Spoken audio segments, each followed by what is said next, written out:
Ini ini syaratnya harus beragama Islam. Nek wonge ora Islam, maka wudunya itu tidak sah, meskipun dia mau iso mempraktekkan wudu. Nah, jadi syaratnya itu harus Islam.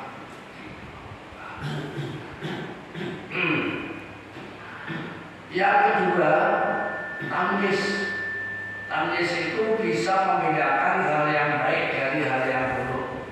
Jadi artinya anak-anak kita yang sudah tamyiz, usianya misalnya baru 5 tahun, 5 tahun itu sudah bisa membedakan arah timur, arah barat, arah selatan, arah utara, atau bisa mengetahui tentang kanan kiri, depan belakang. Berarti itu disebut sudah tamyiz. Maka anak yang sudah tamyiz ini kalau dia bisa berwudu, wudunya juga sah. Mereka ketiga adalah tahuratil ma'i, yaitu sucinya air. Kemarin sudah kita pelajari. Jadi air itu harus suci dan mensucikan. Jadi syaratnya wudu. Kemudian yang keempat, wa'adamul mani al-hissi kal-wasahi, tidak ada penghalang yang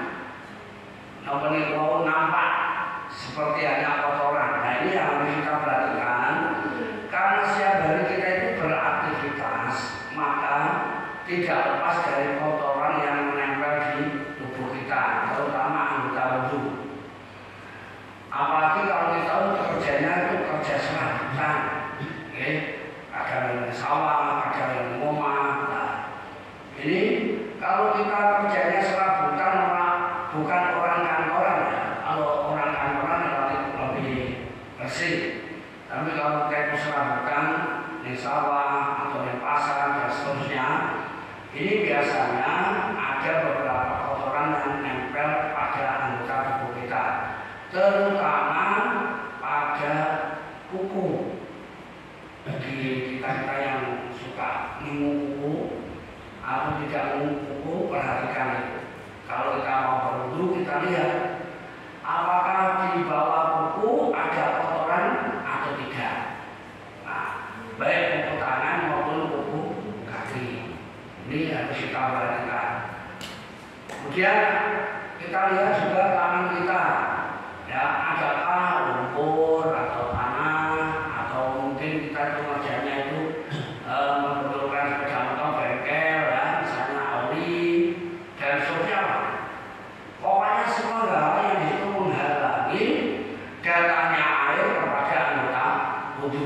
Ini harus kita periksa. Ini yang sering lupa itu adalah kalau itu kotoran di kuku. Kadang-kadang nggak perhatikan wudu, dah takbir sholat, salam, kukunya itu lupa. Ternyata di bawah kuku itu ada kotoran. Nah, kalau kotoran itu menghalangi datangnya air, maka wudu kita berarti tidak sah.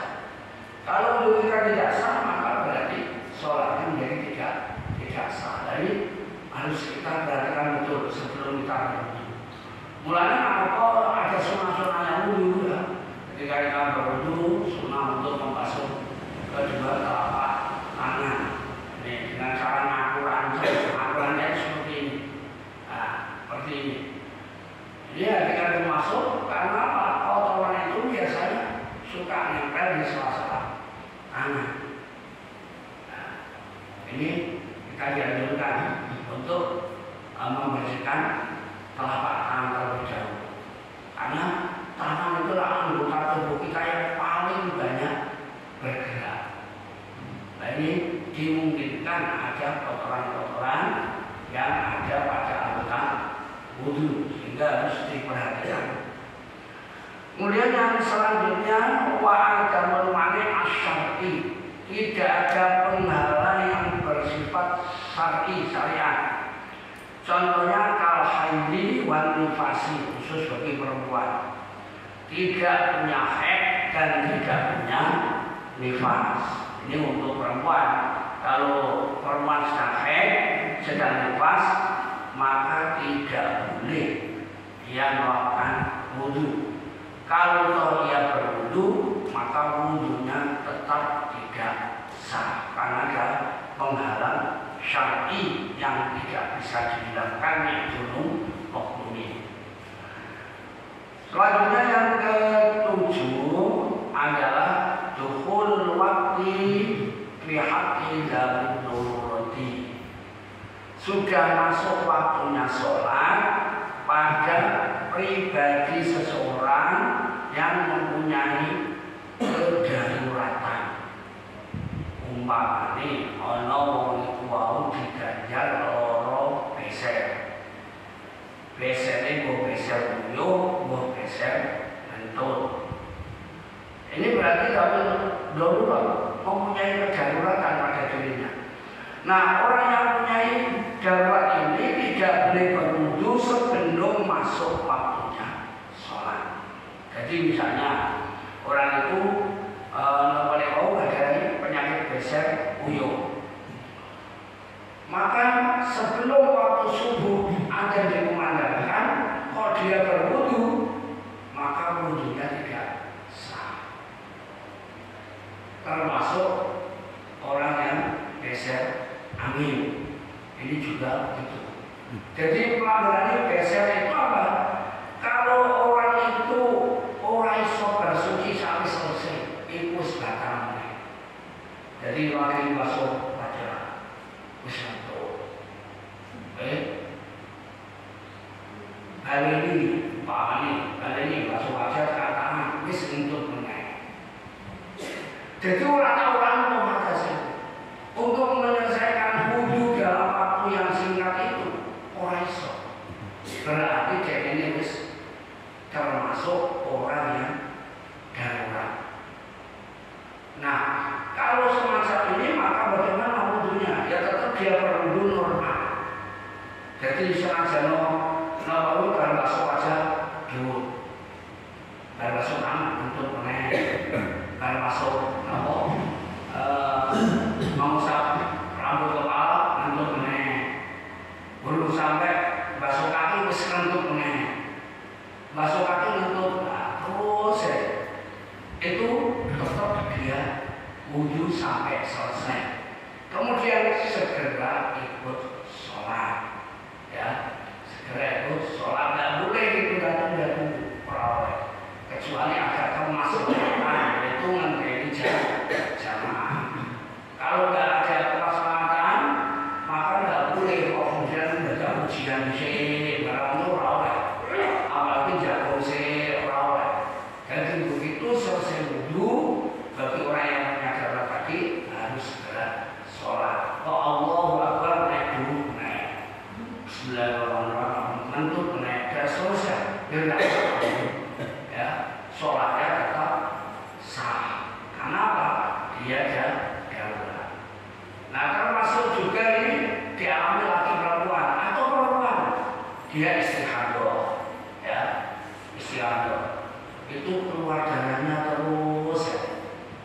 Maka kan tidak bisa dia itu bersuci.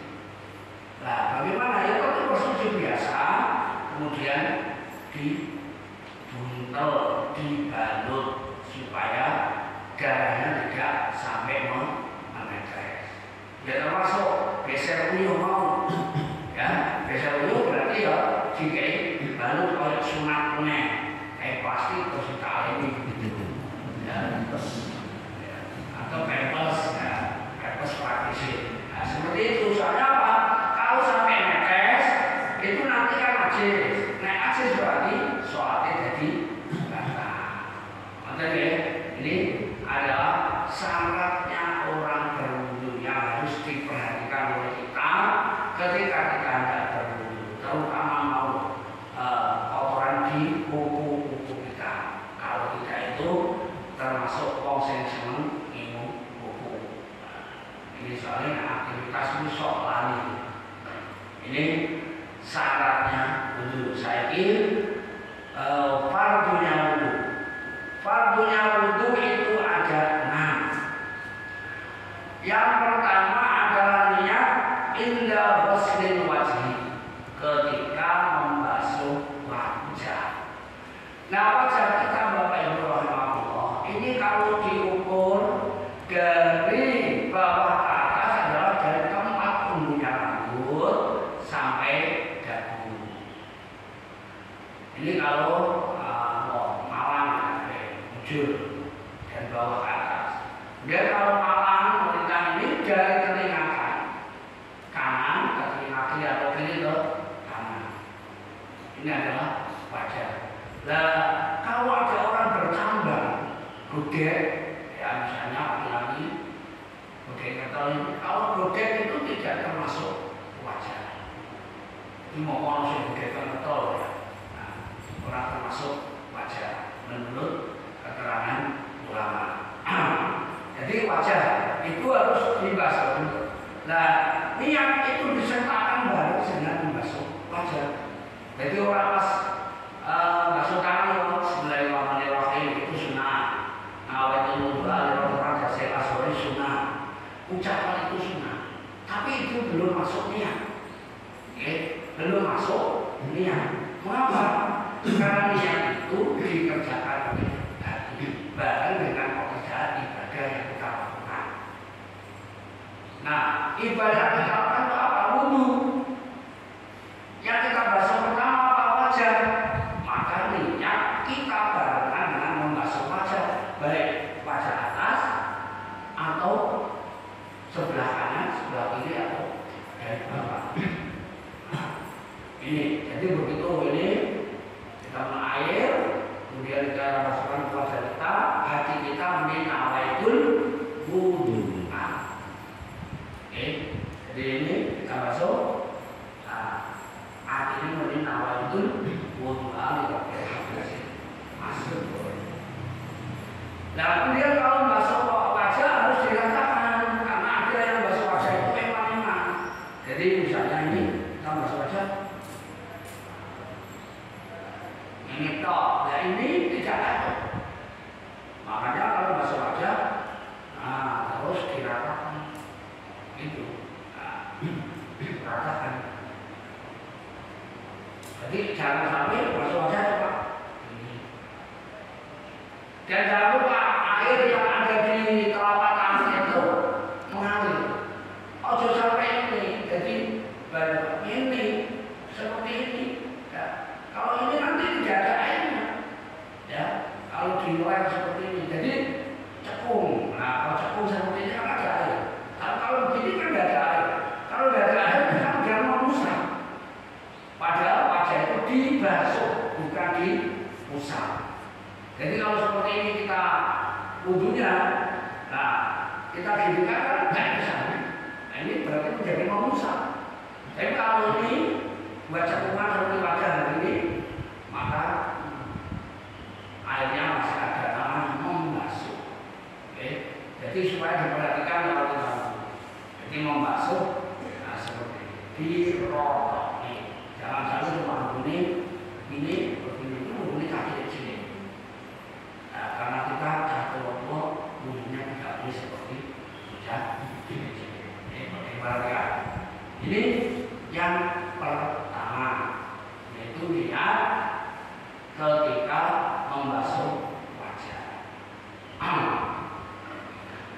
Kemudian yang kedua adalah membasuh kedua tangan. Nah, tangan ini juga harus kita perhatikan sampai siku. Kan karena kita tidak mungkin operasi sampai siku, maka kita lebihkan sampai tekan lengan. Ini. Jadi meskipun lima sampai siku, tapi prakteknya harus lebih. Karena kita nggak bisa operasi ini rasa. Jadi orang terus garis resor, maka di atas siku ini harus menurut kelas. Jadi malah yang wajib ilahi bahwa wajib. Sesuatu yang nggak bisa sempurna kecuali dengan itu maka wajib. Jadi aneh membasuh tangan secara sempurna nggak bisa dilakukan kecuali dengan membasuh lengan.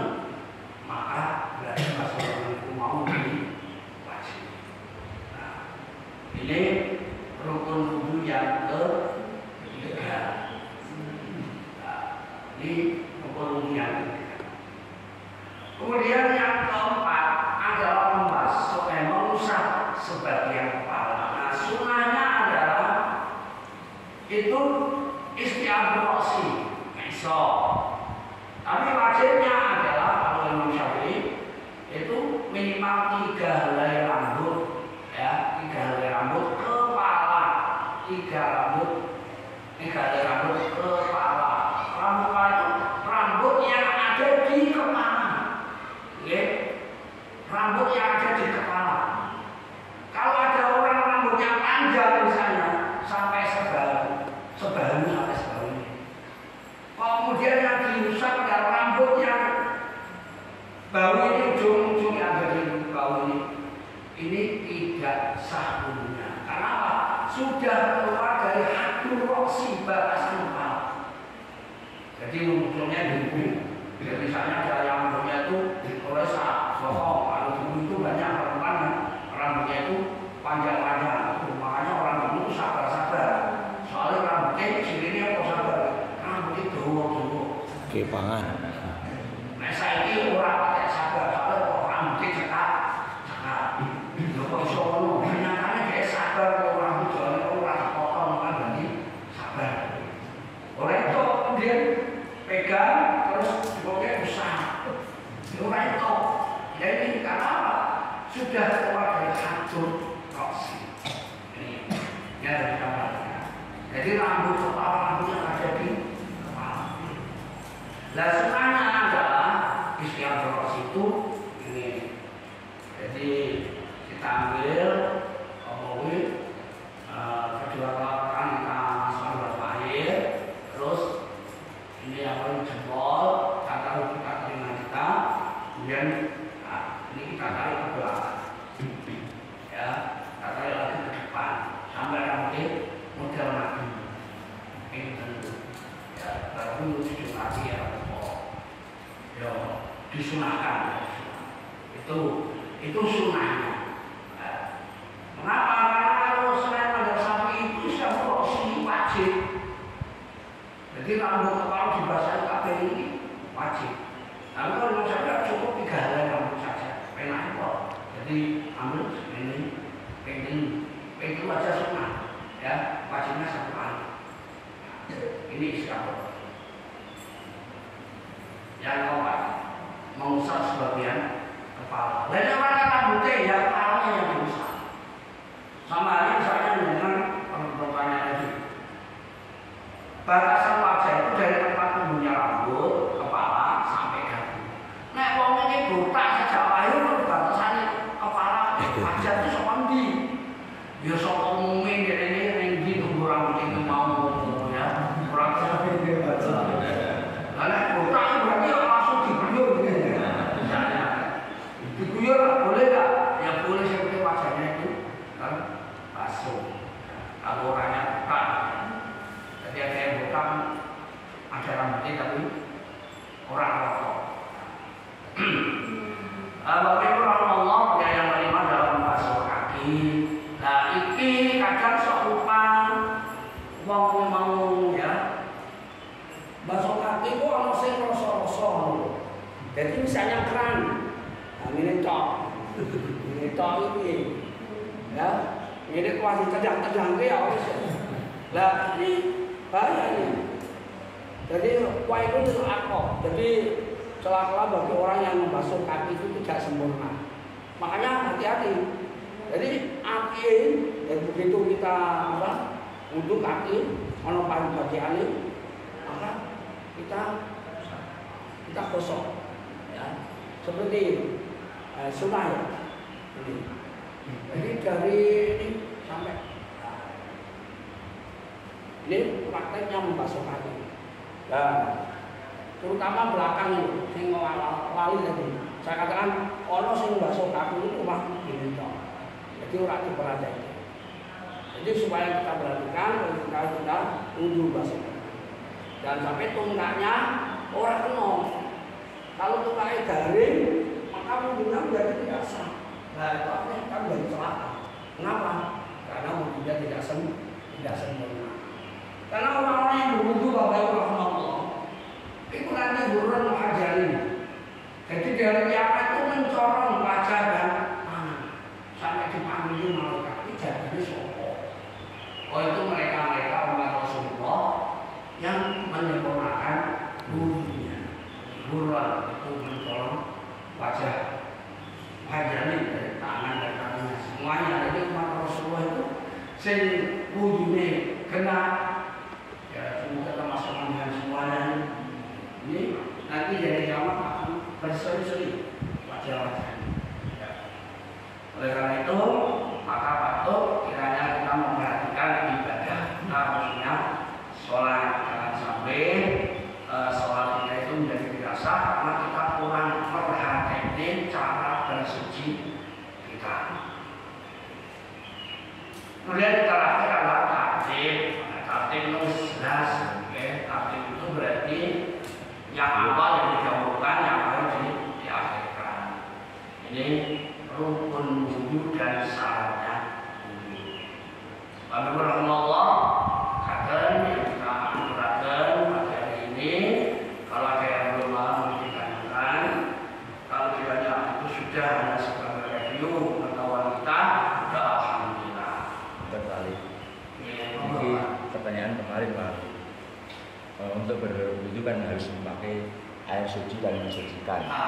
Itu berlaku untuk membayi bersih-bersih pakaian dan berlaku untuk junub apa tidak? Apa untuk bersih-bersih pakaian itu seperti tidak makan najis? Kira-kira siapa? Terima kasih Pak atas pertanyaan yang bagus. Ya kalau kita perhatikan. Jadi penggunaan air suci yang mensucikan itu apa yang untuk berwudu atau yang lainnya? Bapak Ibu rahimahullah, bahwa air suci mensucikan itu bisa digunakan untuk menghilangkan hadas dan menghilangkan najis. Berarti kalau kita itu mencuci, kalau memang pakaian itu ada najisnya, maka harus memakai air yang suci mensucikan. Tapi kalau pakaian yang kita cuci atau piring yang kita cuci itu tidak ada najisnya, maka tidak apa-apa pakai air yang tidak mensucikan. Jadi air yang tidak mensucikan itu airnya sudah digunakan. Kalau hanya untuk mencuci piring, ini orang menghilangkan najis, orang salah. Pakaian juga seperti itu. Jadi yang memerlukan air mutlak suci mensucikan adalah untuk menghilangkan hadas atau untuk menghilangkan najis. Nah, kita keseharian ini namanya mau apalagi dalam satu keluarga kan orang ngerti yang mendidik mungkin orang menakutkan orang najis yang cuma berperang kita ya. Tapi yang lain apa orang kan kita tidak mengetahui, maka kita lebih hati-hatinya ya memakai air suci yang mensucikan, begitu lah. Termasuk mandi junub misalnya. Ini kan menghilangkan hadas besar, berarti juga harus pakai air suci yang mensucikan. Tidak boleh pakai air suci tapi tidak mensucikan. Kapan? Mungkin air yang keluar setelah ini itu namanya air mati ya. Itu mati ya. Oh iya. Terus kalau itu pas waktu sholat mau lupa rasa mati itu nanti ya. Jebel ini bahkan Mak. Jadi apa mau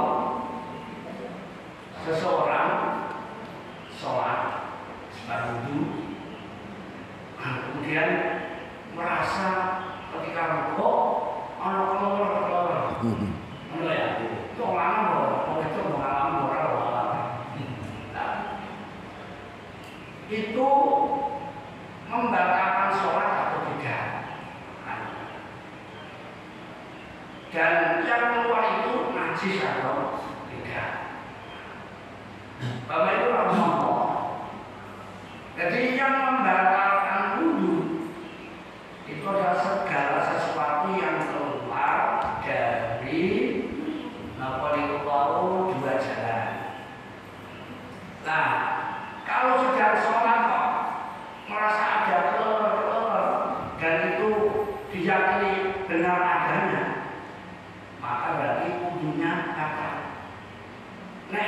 batal berarti sholatnya memang ada.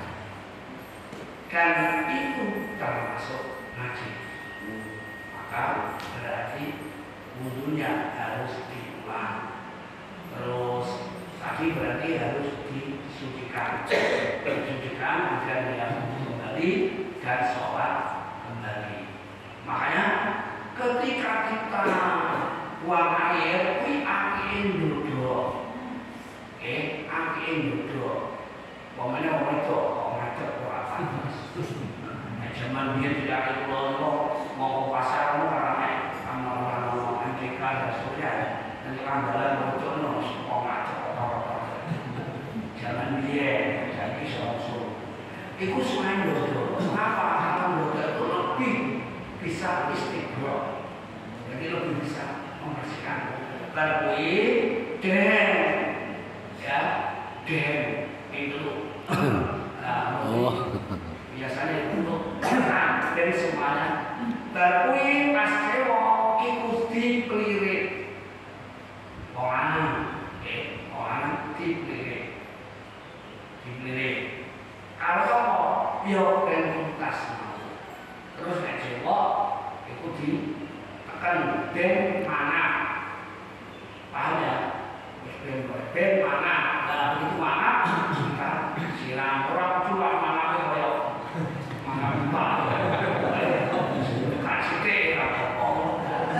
Itu di antara teori supaya apa itu orang kena mau. Jadi yang tidak najis itu mani, sperma. Kalau wadi itu najis. Ada Pak sekali. Nah, itu kayak ember dorong ke sini apa? Wudu ember. Ember dibolong. Oleh partisan. Semua dari itu. Nah, pasti kan. Bingung kita kan buatnya apa untuk betul nggak semua mau yang sudah pandai. Jadi wudhu itu sama sumur atau dari apa? Ini ember, kemudian embernya kan bodohannya cilik, mantul. Nah seperti itu boleh nggak boleh? Yang penting cipratannya wudhu mau sampai balik ini ember, karena itu hanya sedikit kan.